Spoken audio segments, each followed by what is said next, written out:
సదాశివసమారంభాం వ్యాసశంకర మధ్యమాం అస్మదాచార్యపర్యంతాం వందే గురు పరంపరాం. అనంతకోటి గురుస్వరూపాల దివ్య మహాస్మృతికి ప్రాంజలి ఘటిస్తూ గురుతత్వాన్ని, గురు విశేషాన్ని, గురుగణాన్ని, గురుగుణాన్ని, గురు సమూహాన్ని, గురుబోధని, గురుతత్వాన్ని సమస్తాన్ని కూడా ఒక విచారధారగా, ఒక అమృత కలశంగా మనం భావన చేసినట్లయితే చావులేని చదువు కనుకనే అది అమృత కలశమైంది. చావులేని చదువు అంటే ఆత్మవిద్య, బ్రహ్మ విద్య, శ్రీ విద్య, ఆర్ష విద్య, భారతీయమైనటువంటి తత్వ సిద్ధాంతమే అమృత కలశం గనక, దీనికి ఆధారమైనటువంటి వాడు గురువు కనుక, ఈ గురు స్వరూపాలని మనం ఒక్కసారి విచారణ చేసుకున్నట్లయితే భారతదేశం అనాది కాలంగా, అంటే వేవేల సంవత్సరాల ఒక సంస్కృతి ప్రవాహానికి గురువులు చేసిన సేవ, గురువులు చూపిన మార్గదర్శకత్వం, గురువులు చేసిన సందేశ ఆదేశ ఉపదేశాలు ఈ జాతిని భద్రజాతిని, భక్తజాతిని, ముక్తజాతిని, తత్వజాతిని చేస్తూ నడిపిస్తూనే ఉన్నాయి. కనుకనే అటువంటి గురు పరంపరకి ముందు మనం మనస వచస శిరస నమస్కరించవలసి ఉన్నది. కొన్ని వేల సంవత్సరాల సంస్కృతి ఒక దేశంలో నిలబడటం, జాతి మత వర్గ వర్ణాలకి అతీతంగా అఖండమైనటువంటి ఒక మానవ జాతి తనను తాను ఎరుకలోకి వెళుతూ, తనను తాను క్షాళన చేసుకుంటూ, ఎట్లాగైతే ఒక నది ఎక్కడో ఒక చిన్న బిందువుగా పుట్టి తాను ప్రవహిస్తున్న తన మార్గాన్ని శుభ్రం చేస్తూ, తాను శుభ్రపడుతూ, కడగా నిస్తంద్రమందరంగా, ప్రసన్నంగా, హాయిగా, పారమార్థికంగా, నిశ్శబ్దంగా సాగర సంగమం చేస్తున్నట్లుగా మానవ జన్మ ఎత్తిన ప్రతి వ్యక్తి కూడా తనను తాను ఎరిగి ఆత్మోన్నతిని పొందాలి. ఈ ఆత్మోన్నతిని పొందాలి అన్నా, ఆత్మవిచార మార్గంలోకి వెళ్ళాలి అన్నా, జీవితాన్ని సార్థకత చేసుకోవాలి అన్నా, జీవితాన్ని హ్లాదంగా, ప్రహ్లాదంగా, సానందంగా, ఆనంద రసతుందిలంగా, ఆనంద రసరేఖగా, ఒక పరమాద్భుతమైనటువంటి జీవితాన్ని జీవించాలి అన్న గురువు చాలా అవసరం. అందుకనే ఈ గురుతత్వం ఎప్పటి నుంచి ప్రారంభమైంది, అసలు గురువు అంటే ఎవరు అని ఒక ప్రశ్న వేసుకున్నప్పుడు స్థూలార్థంలో, ప్రాపంచికార్థంలో గురువు అంటే నగురోరధికం, దానికి మించినటువంటి ఘనమైన వస్తువు మరొకటి లేదు అని, అంటే గురువుని మించినవాడు లేడు అని. అంటే మనకి అనేకమైనటువంటి బోధలు చేసేటువంటి గురు స్వరూపాలన్నీ కూడా అధికాధికమైనటువంటి జ్ఞాన ప్రపత్తి, జ్ఞాన రేఖ కలిగిన వారుగా మనం భావించినట్లయితే ఆ గురువు అన్నిటికంటే అధికుడు, అన్నిటికంటే ఉన్నతుడు, ఉత్తముడు, ఉత్కృష్టుడు, ఉదాత్తుడు, పూర్ణుడు, శూన్యుడు. అందుకనే ఆలంబేన విహీనం వ్యోమాభం పరిపూర్ణం నిశ్శబ్దం గురురూపం తద్బ్రహ్మస్ఫురతాన్మి అని కీర్తిస్తాం. ఆధారం లేనివాడు కానీ అన్నిటికీ ఆధారమైనవాడు, ఆకాశం వలె విశాలమైనటువంటి వాడు, ఎవరికి ఏ రకమైనటువంటి బోధ కావాలో దానిని ఇవ్వగలిగినటువంటి వాడు, అనేక స్వరూపాలలో తను తాను ఆవిష్కరించుకునేటువంటి వాడు, మానవ జీవన పరమార్థాన్ని అనేక రీతుల బోధించి నా కర్మణాన ప్రజయాన ధనీన త్యాగీనైక అమృతత్వమానశుహు అన్నటువంటి ఆ త్యాగాన్ని, పరిత్యాగాన్ని, పరిభోగాన్ని, యోగాన్ని అనుగ్రహించేటువంటి వరదాత గనక గురువులే సర్వోన్నతమైనటువంటి స్థాయిని ఈ దేశంలో అందుకుంటూ వచ్చారు. ఈ గురు పరంపర ఎప్పటి నుంచి ప్రారంభమైంది అని ఒక ప్రశ్న వేసుకున్నప్పుడు నిజానికి కృతయుగంలో దేవుడు ప్రత్యేకంగా లేడు. త్రేతాయుగంలో 99 మంది రాజులలో, అంటే ఇక్ష్వాకు రాజులలో 64వ వాడైన శ్రీరామచంద్రుడు వచ్చేదాకా ఆ గురువులు ఎవరో ఎక్కడ చరిత్ర కిందనటువంటి విషయాలు. ఆపై ద్వాపర యుగం వచ్చినప్పుడు శ్రీకృష్ణ పరమాత్మ చాలా స్వల్పకాలం సాందీపుడి దగ్గర విద్య నేర్చాడు అని వింటాం. ఇక కలియుగంలో గురువులే గురువులు, ఎందుకంటే ఇది గురుకాలం. ఈ గురుకాలం అంతా దత్తాత్రేయ వైభవంతో వెలిగిపోతూ ఉంటుంది గనక 22 అవతారాలు ఎత్తవలసినటువంటి విష్ణువు 21 అవతారాలు పూర్ణం చేసుకొని రాబోయే 4,27,000 సంవత్సరాల తర్వాత అశ్వారూఢుడై కల్కిగా వస్తాడు అని భాగవత ప్రమాణం. అంటే 21 అవతారాలు పూర్ణమైపోయినాయి. అందులో 2 మహాపరిపూర్ణ అవతారాలు, ఒకటి రామావతారం, రెండవది కృష్ణావతారం. శ్రీరామచంద్రుడి అవతార కాలం నాటికి గురువులు ఉన్నారా లేదా అని ప్రశ్నించుకున్నట్లయితే, దానికంటే ముందు కాస్త కృతయుగాన్ని మనం విచారణ చేసుకున్నట్లయితే వామనావతార ఘట్టం మనకి ఒకటి బోధిస్తుంది. అప్పటికే బలిచక్రవర్తి దానవీరుడైనాడు. ఆయనకు గురువు ఉన్నాడు. ఆ గురువు శుక్రాచార్యుడు. కులము, పదవి, భోగము వాటిని సంరక్షించేటువంటి ఆచార్యుడిగా శుక్రాచార్యుడు నిలబడ్డాడు. తనకున్నటువంటి దానిని త్యాగం చేసి ఆ వచ్చినవాడు విష్ణువే అయినట్లయితే ఆయన చేయి నా చేతి కిందై నాది మీదై ఉండుట మేల్గాదే, రాజ్యము గిజ్యమున్ సతతమే కాయంబు నాపాయమే అంటూ గురువుకే ఒక సమాధానం ఇచ్చినటువంటి పరమోదాత్తుడైనటువంటి బలిచక్రవర్తి గాథలో మనకి ఒక సూక్ష్మం తెలుస్తుంది. ఆత్మోన్నతికై ఒక శిష్యుడు వెళుతూ ఉన్నప్పుడు ఆ గురువు అడ్డుపడినట్లయితే గురువుని కూడా పక్కకు నెట్టమన్నటువంటి ఒక దివ్యమైనటువంటి బోధ. అంటే గురువు ఎట్లా ఉండాలో మనకు కొన్ని లక్షణాలు చెప్పబడ్డాయి. ఆ గురువు ఎట్లా ఉండాలి? సమున్నతుడై ఉండాలి. ఉపాధ్యాయుడు విద్యార్థి, అధ్యాపకుడు అంతేవాసి, ఆచార్యుడు అంతేవాసి అనేటువంటి సాధకుడు బోధకుడు అనేటువంటి ఒక భావనలో గనక విచారణ చేసినట్లయితే ఈ గురు శిష్య సాంప్రదాయం అంతా అనేక కాలాలుగా పరిఢవిల్లుతూనే వస్తూనే ఉన్నది. ఈ గురువు పూర్ణుడు, అట్లాగే మానసికంగా శూన్యుడు. తన శిష్యవర్గాన్ని తన సొంత కుమారుల వలె, ఔరసపుత్రులంటే వారసపుత్రుల కంటే ఆధ్యాత్మిక పుత్రులు శ్రేష్ఠులు అని వారిని మానసిక పుత్రులుగా భావించేటువంటి గురు సాంప్రదాయం ఈ దేశంలో ఉన్నది. ఈ దేశం గురువుని సమున్నతమైన స్థాయిలో చెప్తూ గురుర్బ్రహ్మ గురుర్విష్ణు గురుర్దేవో మహేశ్వర గురు సాక్షాత్ పరబ్రహ్మ తస్మై శ్రీ గురుమూర్తయే అంటూ మనం ఆ గురువుకి వందనం చేస్తాం. అలాగే దక్షిణామూర్తిని గురువుగా భావిస్తాం, హయగ్రీవుణ్ణి గురువుగా భావిస్తాం. ఈ జ్ఞానమును ఎవరైతే వరదానం చేస్తారో వారంతా గురువులే. కేవలం జ్ఞానమేనా అంటే విజ్ఞానాన్ని వరదానం చేసిన వారు గురువులే అవుతున్నారు.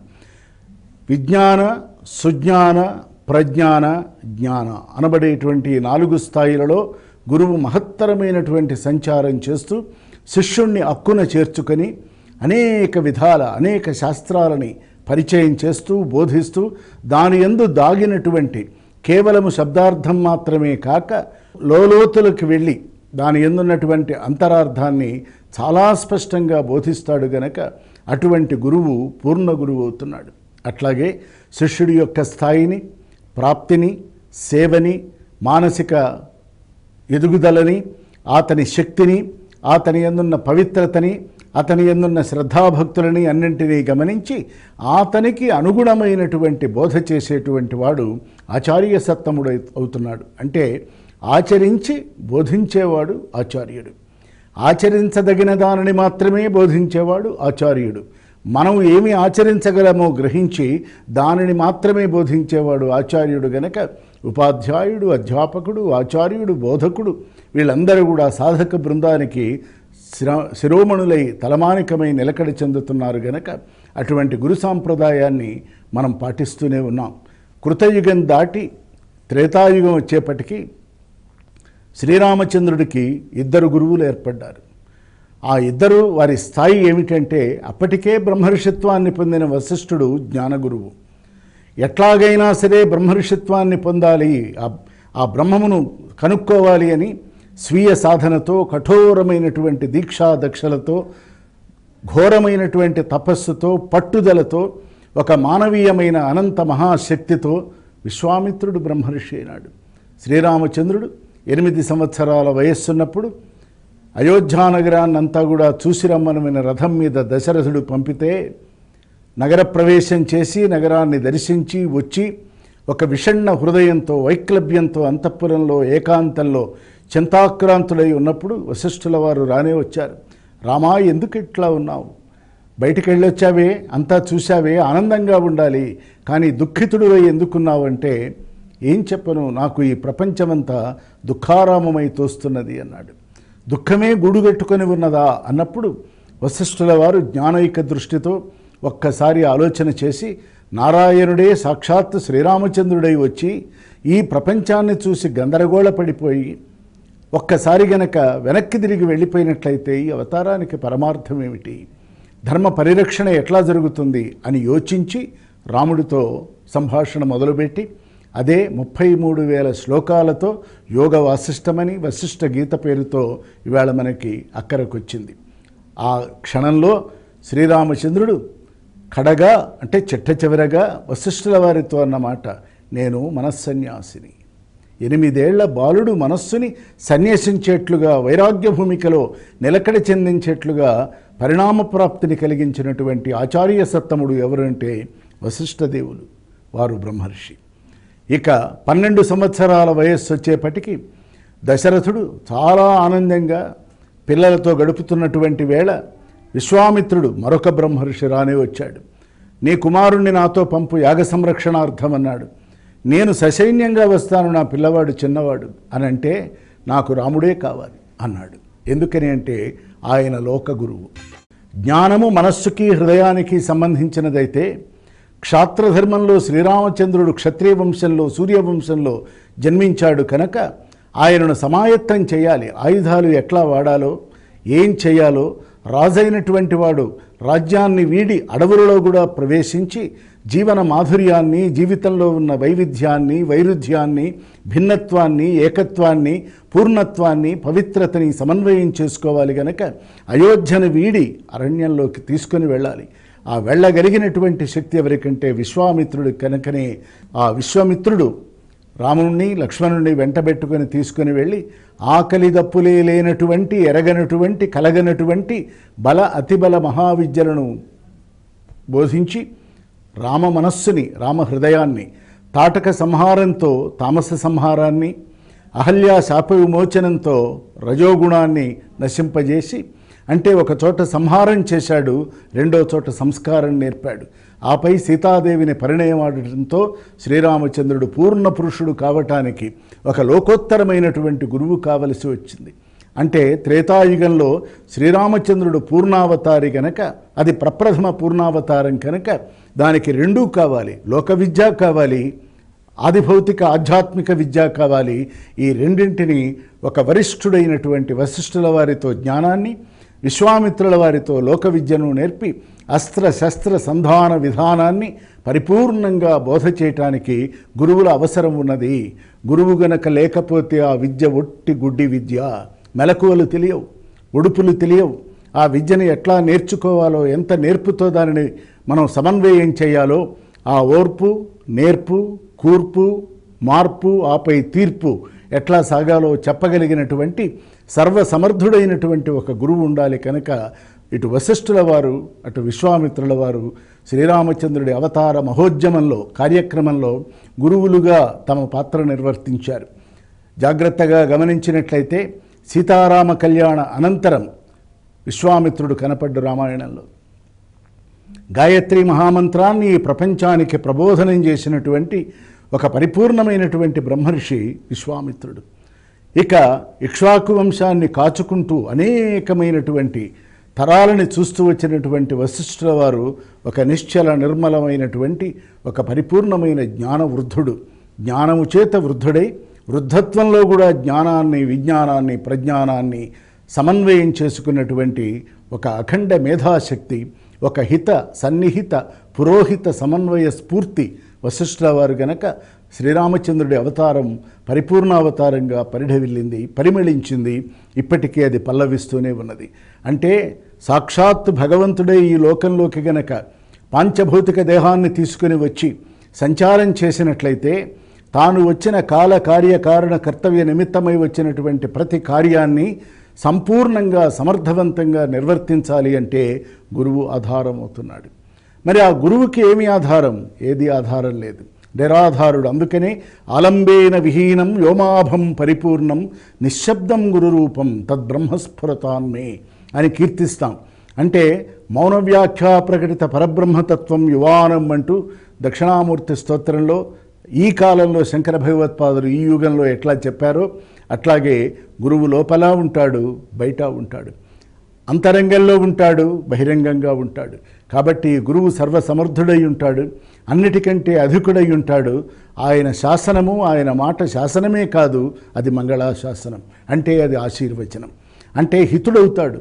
లోకహితము, సమాజహితము, సహజీవన సౌందర్య విధానాన్ని తన దగ్గరకు వచ్చినటువంటి శిష్యుడికి బోధ చేస్తూ, తాను ఆచరిస్తూ, తాను స్వాత్మానందుడై చిన్ముద్రాధారి అయి ఆనంద సంకలితమైనటువంటి భావనలో తనను తాను నిలుపుకునేటువంటి ఒక పవిత్ర మూర్తిమత్వమే గురువు గనక, అటువంటి గురువే ఈ దేశానికి, ఈ భారతదేశానికి, అఖండమైనటువంటి ఈ దేశం నిలబడటానికి కారణభూతుడవుతున్నాడు. అందుకనే మనకి కాల ప్రవాహంలో అనేక సందర్భాలు, సన్నివేశాలు, సంఘటనలు ఏర్పడినప్పుడు గురువు అనేక రూపులు తాల్చి ఆయా దేశ కాల పరిస్థితులకు అనుగుణంగా మానవ జాతిని మళ్ళీ ధర్మ మార్గం వైపు నడిపించటానికి ఈ గురు సాంప్రదాయం ఏర్పడింది. కానీ దీనికి తొలి బీజం ఎక్కడ అంటే, అచ్చమైనటువంటి గురువులు ఏర్పడిన యుగము ఏది అంటే అది త్రేతాయుగం. ఇటు వశిష్ఠుల వారు, అటు విశ్వామిత్రులు. ఇక వారితో పాటుగా గురు సాంప్రదాయంలో గురుపత్నులు కూడా విజ్ఞానవేత్తలు, వాళ్ళంతా కూడా పరిపూర్ణమైనటువంటి సామర్థ్యం కలిగిన వారుగా గార్గి, మైత్రేయి, అనసూయ, అరుంధతి వీరంతా స్త్రీమూర్తులైనప్పటికీ కూడా స్త్రీలు కూడా గురుస్వరూపంగానే భావించబడ్డ దేశం ఇది. అంతేకాదు ప్రతి తరువు గురువు అవుతున్నది ఇక్కడ. అంటే తరువు అంటే చెట్టు, చెట్టు గురువు అవుతున్నది, ఆకాశం గురువు అవుతున్నది, ప్రవహించే నీరు గురువు అవుతున్నది. గురువు కానిదంటూ మరొక వస్తువు లేదు. కనుకనే ఈ గురువులందరూ కూడా ఒక ఆకారాన్ని ధరించి వచ్చి ఒక వ్యవస్థను ఏర్పరిచి గురుకుల సాంప్రదాయాన్ని ప్రారంభించి, గురుకులము అంటే గురువు ఉండేటువంటి స్థలము అనర్థం. అక్కడికి ఆ శిష్యుడు వస్తే ఆ శిష్యుడు ఎలా ఉండాలి అంటే తనను తాను నిశ్శేషం చేసుకున్నవాడు శిష్యుడవుతున్నాడు. ఇంకాస్త మిగిలి నేను నేను నాది నాది అన్నటువంటి అహంకార మమకార భావాలు రెండు ఉంటే వాడు శిష్యుడు కానేరడు. సేవ చేయాలి, భావన చేయాలి, పవిత్రంగా మనస్సుని ఉంచుకోవాలి, త్రికాల సంధ్యావందనం చేయాలి, మనస్సుని పవిత్రీకరించుకుంటూ దేహాన్ని పవిత్రంగా ఉంచుకోవాలి, ఆలోచనలు, కర్మలు, తలపులు అన్నీ కూడా పవిత్రీకరించుకున్నట్లయితే అటువంటి వాడు శిష్యుడైనప్పుడు ఈ గురువు కూడా తన విజ్ఞానాన్ని అతనికి ధారపోస్తాడు. ఈవేళ ఆధునిక భాషలో మనం చెప్పుకోవాలంటే గురువులు 3 రకాలుగా ఉంటారు. ఒకడు ట్రాన్స్పోర్టర్, రెండో వాడు ట్రాన్స్లేటర్, మూడో వాడు ట్రాన్స్మిటర్. ఈ పదాలు వాడుకోవాలి తేలికగా అర్థం కావటానికి. ఎందుకంటే ట్రాన్స్లేట్ చేసే గురువు ఒక స్థాయి, ఓ పుస్తకమో శాస్త్రమో గ్రంథమో తీసుకొని దాంట్లో ఉన్నటువంటి విషయాన్ని మన దాకా చేర్చేవాడు అని. రెండోవాడు ట్రాన్స్పోర్ట్ చేస్తాడు, దేంట్లో ఏది ఎక్కడ ఉన్నదో దేనిని పట్టుకుంటే మనకు ఆ విజ్ఞానం అందుతుందో చెప్తాడు. మూడవ ఉత్తమోత్తమ స్థాయికి చెందిన గురువు ట్రాన్స్మిటర్ అవుతున్నాడు. ఆయన మనతో మాట్లాడవలసిన పని లేదు. ఆయన ఆవరణంలోకి వెళ్ళి కూర్చుంటే ఒక ప్రశాంత ప్రసన్న హ్లాదమైనటువంటి ఒక భావనలో ఆయన నిశ్చలుడై నిర్మలుడై మౌన భూమికలో కూర్చొని ఉన్నప్పుడు మన మనస్సుని గురువు మనస్సుతో అనుసంధానం చేసి మనం కూడా చిత్తైకాగ్రస్థితిలో గనక కూర్చొని ఉన్నట్లయితే ఆ గురువు ఏమి చెప్పదలుచుకున్నాడో మనకు అది చేరి తీరుతుంది. అలాగే మన దేహంలో ఉన్న సందేహాలు, మన మనస్సులో పటమరించేటువంటి పరస్పర విరుద్ధ భావజాలాలు, ఉత్థాన పతనాలు ఆలోచనా స్థాయిలో వీటన్నింటినీ కూడా సమతుల్యం చేయగలిగినటువంటి సర్వసమర్థుడు గనకనే గురువుని సమర్థుడు అన్నారు. సమర్థుడు పూర్ణంగా సమన్వయం చేస్తాడు, సంఘర్షణ వైపు దారి తీయనివ్వడు. మన ఆలోచనలే పరస్పరం ఘర్షించుకుంటూ ఉంటే, లోపల పోట్లాడుకుంటూ ఉంటే వాటిని సమాధానపరిచి, సమన్వయపరిచి, శాంతపరిచి, విశదపరిచి ఒక ఉదాత్తమైనటువంటి స్థాయిలో ఆ విజ్ఞాన వరదానం చేస్తాడు. కనుక గురువు యొక్క స్థాయి మహోన్నతమైనటువంటి స్థాయి. అయితే ద్వాపరయుగం వచ్చింది, ఎప్పుడూ త్రేతాయుగం ఉండదు, కాలం మార్పుతో చెందుతూ ఉంటుంది. మార్పు కాలానికి జీవితానికి ఒక గొప్ప సంకేతం. మార్పు చెందుతూనే ఉండాలి. మార్పు చెంది చెంది చెంది ఇది ఎక్కడో ఒక చోట ఆగిపోవాలి. ఆగి మళ్ళీ తన ప్రయాణాన్ని తాను కొనసాగించాలి. ఇటువంటి భావాలన్నీ కూడా మనకు చెప్పాలి అంటే మనం మళ్ళీ ఒక్కసారి త్రేతాయుగం దాటి ద్వాపరయుగానికి ప్రవేశించినట్లయితే, ద్వాపరయుగంలో శ్రీకృష్ణ పరమాత్మ సాందీపుడి దగ్గర కొద్ది కాలమే గురువుగా శిష్యుడుగా ఆ గురుత్వాన్ని అంగీకరించి అక్కడ పాఠం నేర్చుకున్నాడు అని భాగవతం మనకు చెప్తున్నది. అయితే ఈ శిష్యుడే, ఈ వ్రజభూమిలో ఉన్నటువంటి ఈ యదునందనుడే, ఈ గోపాలుడే తర్వాత కాలంలో మహాభారత సంగ్రామ ఆరంభ వేళ యుద్ధరంగంలో తానొక్కడు నిలబడి అనేకమైనటువంటి అక్షౌహిణీ సేనావాహినులన్నీ మోహరించి ఉన్నటువంటి వేళ మోహానికి లోబడినటువంటి అర్జునుడు ఒక్కసారి లేచి యుద్ధం చేయవలసినటువంటి తాను నేను యుద్ధం చేయలేనని విషణ్ణుడై వైక్లభ్యాన్ని మనస్సుకి తెచ్చుకున్నప్పుడు, విషాదయోగంలో మునిగిపోయినప్పుడు అహంకార మమకారాలు శిథిలం చేయటానికి, కర్మ భక్తి జ్ఞాన యోగాల మూడింటిని కూడా సమన్వయం చేయటానికి జగద్గురువై వచ్చాడు. ఆ జగద్గురు స్థానం ద్వాపరయుగంలో ప్రారంభమైంది. అందుకనే ఈనాటికి మనం కృష్ణం వందే జగద్గురుం అంటాం. అయితే ఇక్కడ ఒక చిన్న విషయం, శ్రీకృష్ణుడు ఒక్కడే అర్జునుడు అనే ఒక్కడికి బోధించాడు అని మనం మామూలుగా ప్రవచనకర్తలు చెప్తూ ఉంటారు. అది సత్యం కాదు. ఎందుకంటే భగవద్గీతని యుద్ధరంగంలో శ్రీకృష్ణ పరమాత్మ చెప్పగా విన్నటువంటి వాడు అర్జునుడైతే, వ్యాసేన గ్రథిత పురాణమునినా మధ్యే మహాభారతం, వ్యాసుల వారు గ్రంథస్థం చేశారు, విన్నాడు కనుకనే గ్రంథస్థం చేయగలిగాడు. ఇక మూడవ వాడు జెండాపై కపిరాజు, త్రేతాయుగాన్ని దాటి ద్వాపరయుగానికి వచ్చిన ఆంజనేయ స్వామి మూడవ వాడు. ఆపై అంతఃపురంలో ఉన్నటువంటి ధృతరాష్ట్రుడు, అతనికి దూర శ్రవణ అనేటువంటి అద్భుతమైనటువంటి ఒక యోగంలో సంజయుడు మహాభారతాన్ని ఈవేళ మనం టీవీ తెర మీద చూపించినట్లుగా ధృతరాష్ట్రుడికి బోధించాడు గనక ఈ 5గురు భగవద్గీతని విన్నారు అని మనం అర్థం చేసుకోవాలి. మనకు కనిపించేది ఇద్దరే, కనిపించని వారంతా మిగిలిన 3 ఉన్నారు. కాబట్టి వీళ్ళంతా కూడా గురుస్థానీయులు గనక వారిని గురించినటువంటి తత్వార్థ విచారణ మనం కొనసాగిద్దాం.